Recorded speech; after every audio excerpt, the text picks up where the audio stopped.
സുഹിത്തേട്ടാ, നമ്മൾ പലതരത്തിലുള്ള മെന്റലിസം കണ്ടിട്ടുണ്ട്. മെന്റലിസത്തിൽ ഫോഴ്സിങ് എന്ന് പറയുന്ന ഒരു പരിപാടിയുണ്ട്. അതായത് ഞാൻ വിചാരിക്കുന്ന ഒരു കാര്യം നിങ്ങളെ കൊണ്ട് ചെയ്യിപ്പിക്കുക, അല്ലെങ്കിൽ നിങ്ങളെ കൊണ്ട് വിചാരിപ്പിക്കുക എന്ന് പറയുന്ന ഒരു ടെക്നിക്കാണ്. ഓക്കെ, ഇത് ഒരു ഡെക്ക് ഓഫ് ചീട്ടാണ്. എല്ലാ ചീട്ടും വ്യത്യസ്തമാണ്. കാണുന്നുണ്ടല്ലോ, എല്ലാ ചീട്ടും വ്യത്യസ്തമാണ്. ഓക്കെ, നിങ്ങൾക്ക് നോക്കാമല്ലോ, എല്ലാ ചീട്ടും വ്യത്യസ്തമാണ്. ഓക്കെ, ഈ ഡെക്ക് ഓഫ് ചീട്ട് നിങ്ങളുടെ കയ്യിലേക്ക് തരികയാണ്.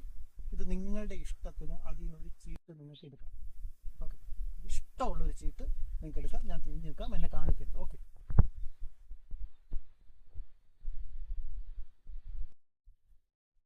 സെലക്ട് ചെയ്തോ?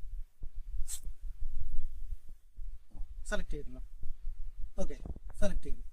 എന്നെ കാണിക്കാതെ വേണമെങ്കിൽ പോക്കറ്റിലോ എവിടെയെങ്കിലും വെച്ചോ. ഓക്കെ, പോക്കറ്റിലോ എവിടെയെങ്കിലും വെച്ചോ. ബാക്കി ചീട്ട് അവിടെ എവിടെയെങ്കിലും വെച്ചോ, കുഴപ്പമില്ല. ഓക്കെ, ഇപ്പോൾ നിങ്ങളുടെ കയ്യിൽ ഒരു ചീട്ടുണ്ട്. ആ ചീട്ട് നിങ്ങളുടെ ഇഷ്ടത്തിന് നിങ്ങൾ എടുത്തതാണ്, ശരിയല്ലേ? ഓക്കെ, അതെനിക്ക് മനസ്സിലാക്കാനോ അല്ലെങ്കിൽ ഞാൻ നിങ്ങളെ കൊണ്ട് ഫോഴ്സ് ചെയ്യിപ്പിച്ച് അത് എടുപ്പിച്ചതാണ് നിങ്ങൾ വിശ്വസിക്കുന്നത്. ഞാൻ വിചാരിച്ച ഒരു ചീട്ട് നിങ്ങളെ കൊണ്ട് ഫോഴ്സ് ചെയ്യിപ്പിച്ചതാണ്, വിശ്വസിക്കുന്നുണ്ടോ? നിങ്ങളുടെ സെലക്ഷനാണ്, ഉറപ്പാണ്, 100%. ഇവിടെ നിന്ന് കഴിക്കാം. ഓക്കെ, ഇപ്പോഴും നിങ്ങൾ വിശ്വസിക്കുന്നുണ്ടോ ആ ചീട്ട് നിങ്ങൾ സ്വന്തം സെലക്ട് ചെയ്തതാണ്? തീർച്ചയായും, ഉറപ്പാണോ?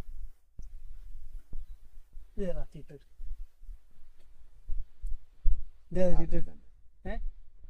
സെലക്ട് ചെയ്ത ചീട്ട് ഏതാ?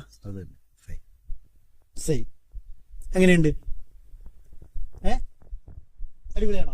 ഇതിനെയാണ് മെന്റലിസത്തിൽ ഫോഴ്സിംഗ് എന്ന് പറയുന്നത്.